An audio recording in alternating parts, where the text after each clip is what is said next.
All right, so our first book of the day features Ayo Akinola, also known as Ogbeni Focus, a tech entrepreneur, author, and co-founder of PiggyVest's, as well as CEO of Pocket App. Two fintech solutions, not one, not two, but two, right? Helping Nigerians manage money, of course.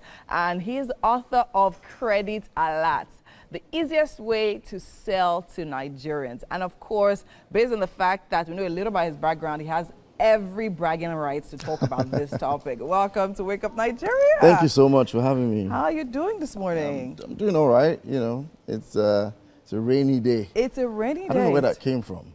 You just, I mean, Yeah. 1 minute was dry, the next minute is like, and I'm like, it's December, guys, December, but hey, it's fine. Okay, now let's get into it. But Okay. first of all, before we get into the book, which I'm really excited to talk about, let's talk about your background. Okay. Now, PiggyVest's, and you didn't stop there. Now it's like two fintech companies. Why? Is that how you like money? Why?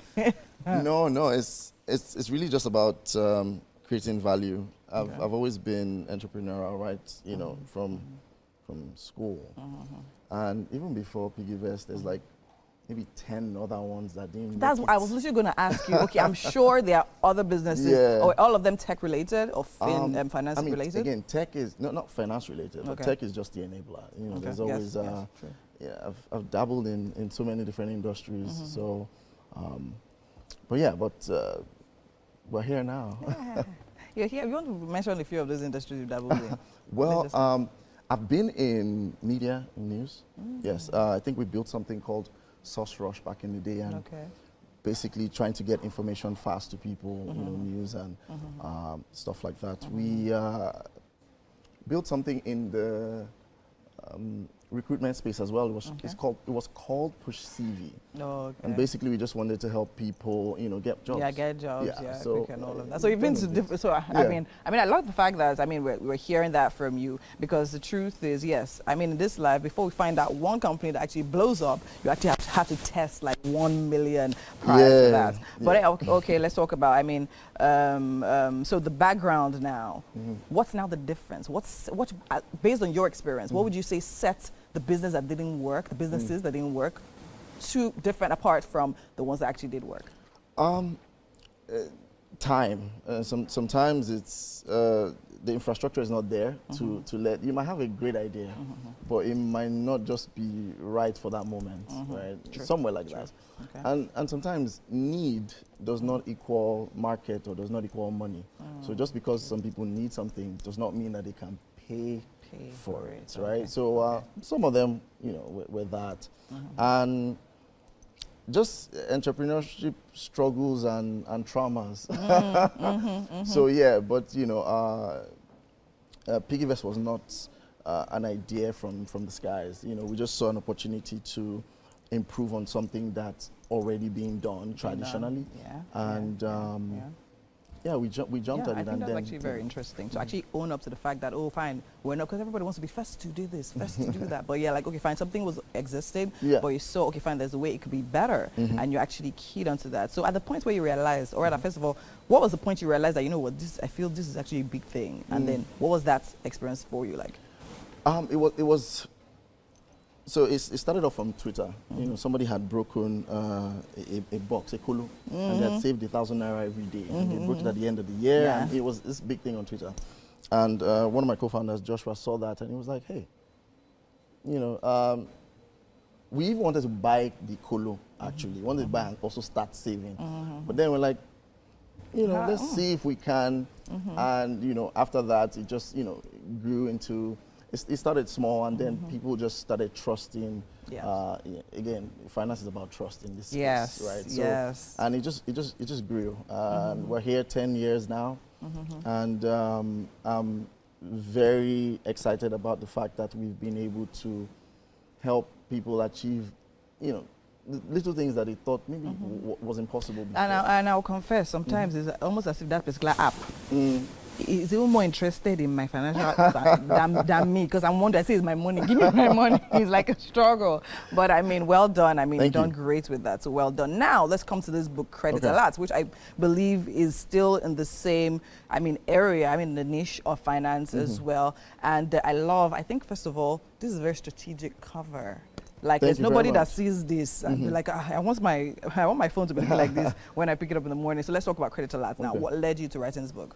So I've always been in sales. That has been my forte. You know, from everything that, you know, we've ever built, I've always been the sales guy. When someone runs, you know, people that run away from sales and marketing, I run towards it. Because, you know, I like to talk to people. I like to tell people about, you know, what is happening and, you know, try to solve whatever problem that it is.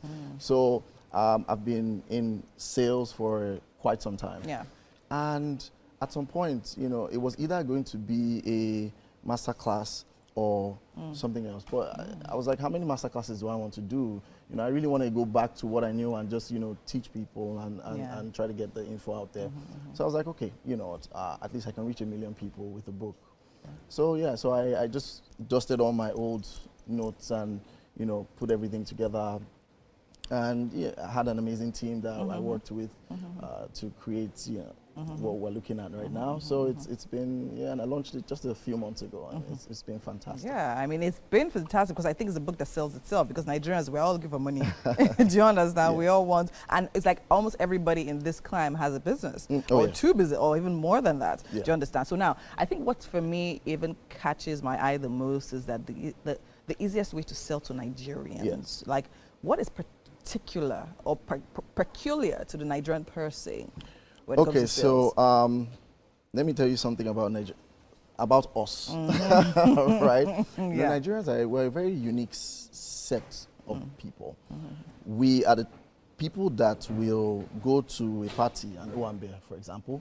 We will buy money with money at a 20% markup, just to spray that money and give it out. How do you explain that to a foreigner? They're like, what's going on? So, you know, as a business person in Nigeria, you need to understand Nigerians. That's what the book helps you do. The book helps you to understand the way Nigerians think, what makes them bring out their money, and what would make them choose you out of, you know, everyone that is there. And it's not just it's not if you're looking for a Harvard type book, it's not this one. No, this one is gist. It's just gist. It's gist. It's like gist and vibes, like Nigerians. Exactly, it's gist, it's vibes.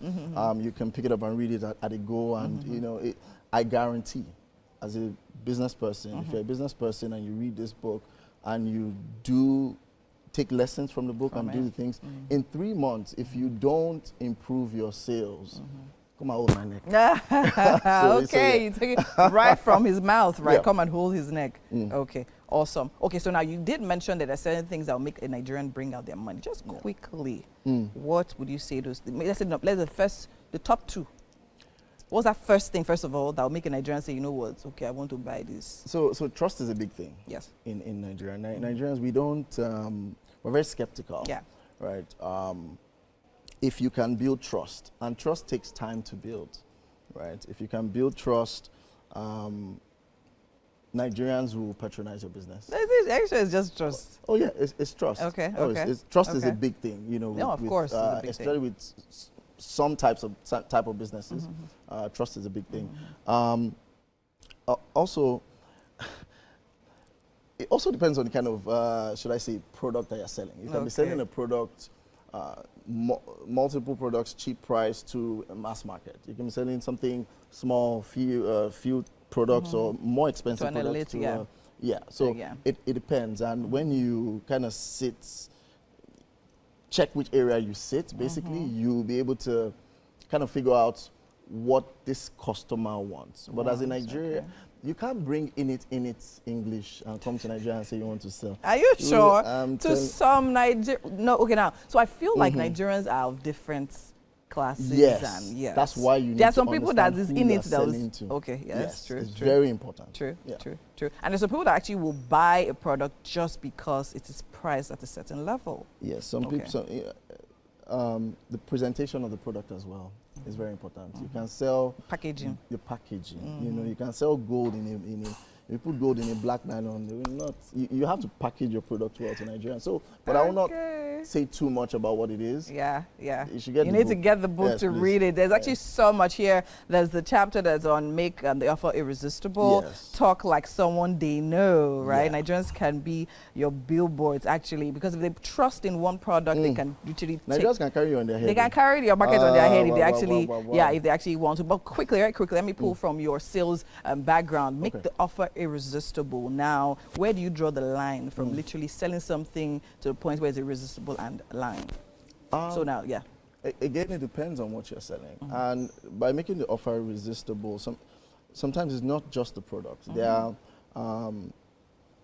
for example, what I'm wearing, right, is made by someone called TDA, right, Dari Aliu. And one thing he has been able to crack is not just the outfits, it's the speed. The speed at which, right? yes, When you're thinking of your tailor messing you up into, yes, you know, they would churn out your clothes in 24, 48 hours. You know, that is very irresistible. True. You know, for someone that, you know, maybe you like to go out, you like to look good, you want someone that will not fail. Yes. So if you look at the product that you are selling, there's something in there that can make that irresistible. Forget the price for now. For now, Right, okay. right. So yeah. Yeah, so it depends on what you're actually selling. So know your customer, of course, know your product. Now know that effect, that thing that makes it different, or that can make it irresistible to sell. Yes. All right, thank you so much. I think it's a fine place to live it. I mean, there's so much more I would like to ask you, but it's a live show and we're short on time. But then again, thank you for so being much here for with having us. me. Ayo Akinola, the author of Credit Alert. You guys should get this book. This is my first read of 2026, which I'm starting in 2025. Yes. Yes. So, all right, and now. I guarantee you enjoy it. Absolutely, absolutely. Thank you once again. All right, you've definitely heard it from the horse's mouth. Come and hold his neck if you don't start making higher sales, all right? Yes. Okay, and we have to go on a break right now, but there's still so much more happening right here on Wake Up Nigeria. Do stay with us. We'll be right back.